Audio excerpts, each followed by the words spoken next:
안녕하세요. 매일매일 여러분께 펀한 이야기 그리고 유익한 이야기를 전달해드리는 제니퍼의 펀한 인문학 제니퍼입니다. 나관중 삼국지를 읽으신 분들은 그 허망한 종말 때문에 망연자실이에요. 저도 예외가 아니었는데요. 이런 분들을 위한 촉한의 통쾌한 복수극이 준비되어 있습니다. 네? 뻥이 아니냐고요? 사마씨가 세웠던 서진을 멸망시켰던 나라가 바로 한나라였죠. 그리고 그 황제가 유연, 즉 한나라의 황실의 성씨를 가진 자였습니다. 여러분 진짜 재밌어요. 시작에 앞서서 아직까지 뻔한 인문학 구독자가 아닌 분께서는 구독 버튼 꾹, 좋아요와 알림도 꼭 부탁드리겠습니다. 바로 시작할게요. 역사를 보면 서진을 멸망시키는 나라가 바로 한나라죠. 이 한나라의 한자가 우리가 아는 바로 그 한나라인 것이죠. 여러분도 아다시피 유비의 촉나라 혹은 촉한도 원래 나라 이름은 한나라였어요. 역사학자들이 그 전에 있었던 한나라와의 혼동을 피하기 위해서 촉나라 혹은 촉한이라고 기록한 거죠. 게다가 이 한나라의 황제 이름도 유연, 즉 한나라 황실 성씨인 유씨를 쓰고 있어요. 실상 이 유연은 흉노적이에요. 한나라 황실의 성인 유씨를 사용하게 된 것도 예전에 한나라가 흉노족을 무마하는 과정에서 그 유씨성을 부족한테 하사했기 때문이에요. 하지만 이런 역사의 진위 여부를 잠깐 떠나서 삼국지의 암울한 종말로 인해서 상처받은 그 독자들을 위해 촉나라 후손들의 신나는 복수극을 그린 소설이 있으니 이것이 바로 후삼국지입니다. 후삼국지의 원작은 명나라 때 유양야사라는 필명을 썼던 저자 불명으로 쓰여진 삼국지 후전이고 18세기 일본의 문인인 나카무라 고젠, 이 나카무라 고젠이 저술한 것으로 알려져 있습니다. 삼국지에서 7알이 진실이고 3알은 거짓이다라는 말이 있죠. 후삼국지도 실제 역사 사건들을 큰 골격으로 잡고 그 내부의 인물들의 출신을 촉한의 후손으로 적당히 이렇게 대치해가지고 그럴싸하게 그려낸 소설입니다. 물론 소설적 재미는 삼국지 연의만은 못한데 그럼에도 불구하고 삼국지 연의에서 받았던 그 엄청난 스트레스를 해소시키는 복수전이라는 면에서 독자의 마음을 시원하게 하는 점도 있어요. 나 마장동 칼잡이야 이 씨발놈아! 그런데 복수를 너무 시원하게 해가지고 읽다 보면 사실 서진이 좀 불쌍한 거 아니냐라는 생각이 좀 드는 경우도 있더라고요. 그런데 이제 후삼국지에서 이 내부 스토리는 좀 마음대로 지어내도 되기는 한데 그 골격 자체를 바꿀 수는 없잖아요. 여기서 결론이 약간 꼬이게 되는 거예요.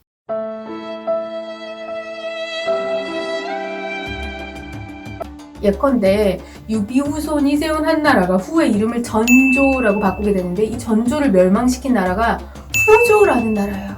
후삼국지에서는 이 후조를 세운 인물이 누구냐면 조운의 후손이라고 설정하는데 그러니까 결론이 좀 꼬이는 거예요. 유비 후손이 천하를 차지하고 끝나면 이게 해피엔딩이 되는데 이게 유비의 충신이었던 조운의 후손이 유비의 후손이 세운 나라를 먹어버린다?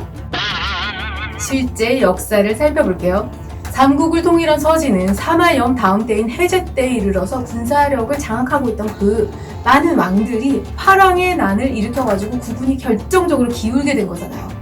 무려 16년 동안이나 그 파랑의 난이 중국을 막 휘젓고 있으니까 그 내륙 쪽에 이미 정착돼 있던 많은 유목민들이 이제 한번 침략해봐도 되겠다 싶어가지고 이제 침략하기 시작하는 거예요.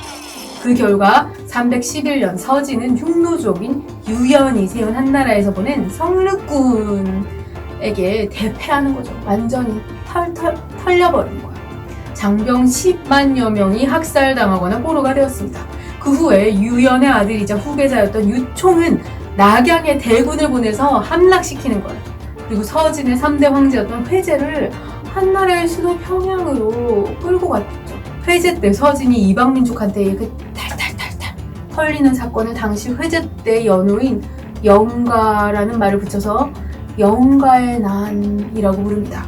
회제가 죽은 후에 장안에서 4대 황제로 민제가 옹립되었지만 이 민제도 한나라의 포로가 돼버려요. 그렇게 민제도 살해되면서 서진은 완전히 멸망하게 됩니다. 이로써 화북은 이후에 본격적인 5호 16국 시대가 시작됐고, 강남에서는 진의 낭야왕인 사마예가 건국으로 피해가지고 이곳도 호족들의 도움으로 이제는 동진을 건국하게 된 거예요. 그렇다면 서진을 멸망시켰던 한나라가 그 후에 어떤 과정을 거쳐갔는지 알아볼게요. 한나라는 초대 황제 유연을 필두로 2대 황제 유화, 그리고 3대 황제 유총으로 이어집니다. 그리고 318년 주세계에 골마있던 그 유총이 죽게 되고 유찬이 4대 황제가 되는데요. 황제가 된 유찬이 이제는 막 음주, 가무, 주세계에 빠져가지고 아버지가 남긴 부인들하고 놀아나게 되는 거예요. 유찬은 정치를 외척이었던 근준이라는 인물한테 맡겼는데 이 근준이 반란을 일으켜버려요. 그렇게 유찬을 죽였을 뿐만 아니라 유씨 황족을 남녀노소 가리지 않고 다 죽여버린 거예요. 근준이 왜 이런 일을 저질렀을까요? 도대체 왜? 근준은 흉노족에 대해서 심한 반감을 갖고 동진하고 내통한 뒤에 그 진나라를 부흥시키려는 생각으로 이를 감행했던 것 같습니다. 하지만 당시 한나라가 사정상 수도만 장악한다고 반란의 성공을 보장할 수가 없는 거예요.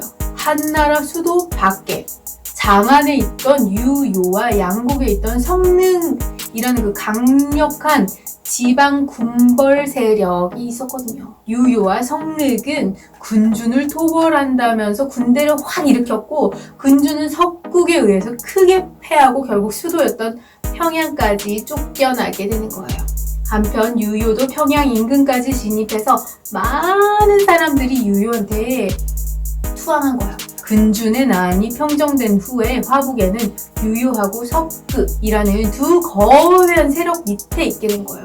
유요는 흉노족 유씨의 후손이었고, 성능은 흉노족과는 다른 그런 갈족이었어요. 유연 밑에서 실력을 인정받아서 그 후에 지방 군벌로 성장하게 된 거죠. 이들 두 세력은 약간 비등비등했어요. 군세가. 그래서 정면 충돌을 아직 할 때는 아니구나 해서 서로 피한 거예요. 한편 유요는 한나라의 황제가 다 죽어버려가지고 없는 상황이잖아요. 그래서 주변의 권고를 받아들여서 황제의 위에 오르게 됩니다. 성륵은 유요가 황제에 오르니까 왕수라는 사람을 사저로 보내서 축하했어요. 유요가 역시 아직은 성륵을 칠 때가 아니라고 여겨가지고 이를 받아줬는데, 조평탁이라는 사람이 유요한테 왕수가 성륵이 보낸 첩자다 라고 말하는 바람에 유요가 왕수의 목을 베게 되는 거야. 이제 전쟁이 시작되는 거죠. 이 사건으로 그동안 이렇게 표면적으로나마 서로 협력했던 유요와 성륵은 완전히 갈라지게 되는 거예요. 유요는 즉위하면서 나라 이름을 조나라라고 했는데, 유요와 갈라선 성륵도 같은 이름으로 나라를 세우고 있는 조나라. 그래서 역사학자들은 유요의 조나라를 전조, 그리고 성륵의 조나라를 후조라고 부릅니다. 이로써 서진을 멸망시켰던 한나라는 전조와 후조로 갈라지게 됩니다. 328년 성륵은 장군 석호한테 4만의 군사를 줘가지고 유요를 공격하게 했어요. 이에 유요가 직접 출정해가지고 이제 석호의 군대하고 맞섰는데, 양측 군사가 한 번 이기고 한 번은 지고 이렇게 계속 거듭했지만 서서히 전조의 군대가 밀리고 유요는 결국 포로로 여기에 잡히게 돼요. 후조한테. 유요의 아들 유희가 도망쳐서 저항했지만 329년에 결국 석호의 군대에게 포로로 잡히게 됩니다. 이로써 유연이 304년에 한 왕에 오른 지 25년 만에 한 전조로 이어지던 흉노족의 중원제국은 멸망해버렸어요. 그럼 이제는 갈족 출신인 성륵이 세웠던 후조는 어떻게 됐어요? 후조는 대략 30년 동안 지속됐어요. 후조를 세운 성륵은 대단히 영특한 사람이었는데, 그의 후손들은 사실 그렇지가 못했던 거죠. 파랑의 남과 같이 서로 죽고 죽이는 것을 반복하게 되고, 왕위가 뭐길래. 이런 가운데 3대 황제였던 석호의 양자 성민이 병권을 장악하게 돼요. 참고로 이 성민은 한족 출신이었어요. 그리고 성민이 마지막 황제였던 석감을 폐시키고 스스로 위라는 나라를 건국하면서 후조는 31년 만에 멸망하게 됩니다. 성민의 원래 이름이 연민이었거든요. 그래서 성민이 세운 위나라를 중국에 있는 다른 위나라와 구분하기 위해서 역사학자들이 염위라고 말합니다. 2년 5호 16국 시대에 화북에 있었던 유일한 한족 나라였거든요. 이 나라에서 갈족의 후조를 공격해가지고 갈족의 씨를 거의 말리다시피 한 거예요. 어떤 역사학자들은 염위가 아니었으면 5호의 세력이 날로 강성해져가지고 나중에 강남의 동진까지 멸망시켰을 것이라고 말하기도 합니다. 그 후의 역사는 나중에 기회가 되면 말씀드리도록 하겠습니다. 지금까지는 후삼국지의 얼개, 그러니까 그 큰 틀을 말씀드렸는데 이 틀은 정사죠. 이 역사 속의 주인공들의 혈통을 촉감과 연결시키면 바로 후삼국지가 되는 것입니다. 하나 둘씩 알아볼게요. 후삼국지의 주인공은 누가 뭐래도 서진을 멸망시키는 유연인데요. 후삼국지에서는 유연을 유선의 7째 아들 유거가 이름을 개명한 걸로 나와요. 물론 사실이 아닙니다. 실제 유거는 영가의 난 때 죽었어요. 실제 유연은 촉한과 무관한 흉노 출신이었습니다. 그리고 앞에서 말씀드렸던 그 유효도 주요 인물이기는 한데 정사에서 근준의 난을 진압하고 황제에 올랐던 인물이에요. 후삼국지에서는 유연의 조카로 초계 멸망 때 자결한 국지왕 유심의 아들로 설정되었습니다.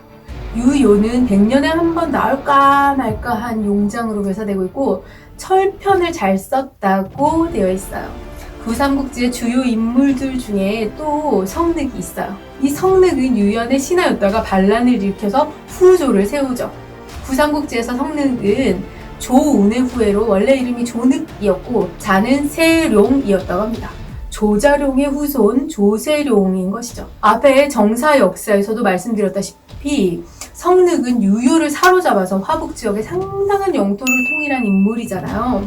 여기에 완벽한 가공의 인물인 제갈량의 후예인 제갈선우도 등장합니다. 후삼국지에는 그 외에도 관우, 장비, 감령, 태사자, 허저, 서왕, 하우돈, 방덕 등등 그 무수히 많은 용사들의 후손이 등장하고 있어요. 게다가 진의 팔왕의 난까지 아주 흥미진진하게 쭉 다뤄지고 있습니다. 삼국지 연의의 암울한 결과를 보고 낙담하신 분이 계시다면 재미삼아 한번 읽어보세요. 진짜 통쾌해요. 여러분 재밌으셨나요? 지금까지 제니퍼의 뻔한 문학 제니퍼였습니다. 여러분 영상이 재미있거나 유익했다면 아래쪽에 있는 좋아요 그리고 구독을 꼭 부탁드릴게요. 다음에는 더 재미있고 유익한 영상으로 찾아뵙겠습니다. 감사합니다. 여러분 안녕.